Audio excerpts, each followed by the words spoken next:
responses right now from Congress. Joining us are two lawmakers who will have to vote on some of these proposals that we've heard from the president. We've got Representative Michael Capuano of Massachusetts, Democrat, and Representative Charles Boustany of Louisiana, Republican. Gentlemen, good to see you. Representative Boustany, let me start with you. Are you in agreement with what John Harwood just said? When it comes to the Republican arm here, is the consumer protection part of this plan the most controversial, and are you going to fight it?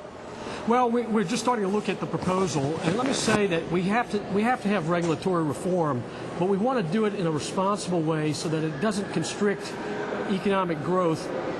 We want to create transparency, and we want it to be a fair system. And this plan that you've seen so far, I know you've only had a day, it's 88 pages long. Is there anything in there right now that suggests to you that you're worried when it comes to those issues? Well, I do have a major concern about a massive expansion of the Fed's powers, because if you look at what the Federal Reserve has already done under its emergency powers with the TARP program, we need more oversight. And I have some major concerns, for instance, in giving the Fed expanded power in a regulatory sense when they're also a player in the economy itself. So we need to look at this very carefully. And Congressman Capuano, do you agree with that? I mean, Congressman Boustany's point has been echoed by other people as well, that the prospect of the Fed being kind of the super regulator, if you will, or in charge of that much of the monetary policy and economy is a little bit worrisome. Do you share that or no? To Charlie's great surprise, I'm sure I do share his concerns. I'm not sure we'll get to exact agreement, but I've been vocal. I actually think the Fed has done a good job. At the same time, in an emergency situation, at the same time, I think going forward, the concept of concentrating too much power in one entity should concern Americans. Well, then, Representative Capuano, what elements that you know so far might fall on partisan lines from what you heard and what you've seen? Well, it's hard to tell. Again, it was nice to hear that Charlie said that some regulatory reform is necessary. I think that's important. There will be some of his colleagues, I believe, who won't even share that view, so that might be some partisanship. At the same time, I think that most of us agree in general. And this particular document that we got today, though it's 88 pages, is really still a framework. There's a lot of details left to be had on every single item. Exactly how is this all going to work? Exactly what are we going to do with credit rating agencies? Exactly what are we going to do with executive pay? And I think that the devil on this issue, like all, but in specifically this issue, will be in the details. And I'm hoping that we can avoid true partisanship. There will be disagreements, but I hope that they don't fall strictly upon partisan lines. Congressman Boustany, could you give us a sense of what something as big as this, what the fight is going to be like? American Bankers Association already out opposing the Consumer Protection Agency. The U.S. Chamber of Commerce out opposing pieces of this. The American Securitization Forum opposing pieces of this. Give us an idea not only of the lobbying that's going to go on politically, but also with the agencies themselves fighting for turf behind the scenes. Representative Capuano? I think that there will be a lot of lobbying going on in this bill, like there is in every bill. There's a lot of money at stake and a lot of influence and a lot of business in the future. I don't mean money, governmental money, I mean private money. It is an important bill, and I think it's okay for people to disagree with certain aspects of it.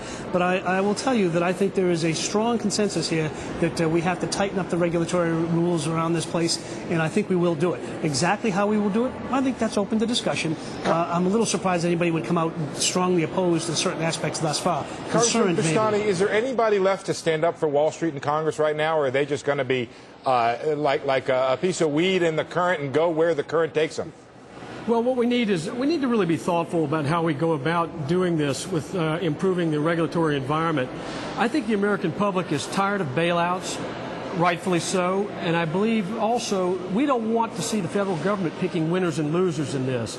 We need to get back to a sense of a fair framework to allow business to do business with proper transparency, so that we can start to see economic growth again. And I think that's the important point that we want to get to. I also want to be clear, though, and then the comment about Wall Street being left alone. I represent the city of Boston, and outside of Wall Street, it's one of the major financial service centers in the country, in the world. And I want to be very clear that there is no hope, no intention, no plan, no desire at all to hurt the private marketplace. It is simply a desire to put some framework around it to say these are certain lines that you can't cross, that worked this so well for this country for over almost 50 to almost 80 years. years, depending on your count, Right. that worked very well, made us #1 in the world, made us the envy of the world on financial services matter. We want to find out where the new lines should be so that everybody can play fairly and equally so we can get back to doing business and making money. Congressman Boustany, before we let you go, you mentioned the fact that you don't want to be in the process of picking winners and losers, but yet earlier this morning, S&P, Standard & Poor's, cut the ratings on a number of the credit card issuers and banks, saying that basically, quote, the actions reflect their belief that operating conditions for the industry are less favorable, characterized by greater volatility in the financial markets and tighter regulatory supervision. There are those who say that parts of this particular proposal do pick winners and losers. Do you agree with that? Well, again, I think that's the caution. We need to be sure that we're not allowing an overly heavily-handed regulatory system coming into play that will pick winners and losers. Let's keep our eye on the ball. What we want is a fair framework that allows for economic growth and to get back to economic growth that creates jobs and creates prosperity. And so I think we need to be cautious as we go forward. The Obama administration has put forward an 80-plus page white paper on this. We're just starting to look at it. Okay. A lot of details are missing, and I think there's a long way to go before we get to a final product on this. Thank you, gentlemen, very much. We appreciate it. Thank you. Join us again soon. You see Goldman Sachs just paying back their $10 billion in TARP money. How do you do an electronic transfer of $10 billion? Nothing happens. I hope someday to be Nothing able to happens. It tell just you. transfers from one account at the Fed to another account. They're Magic. saying it's going to have a 77-cent hit in the current quarter. Hang on. Reducing EPS for quarter by about 77 cents.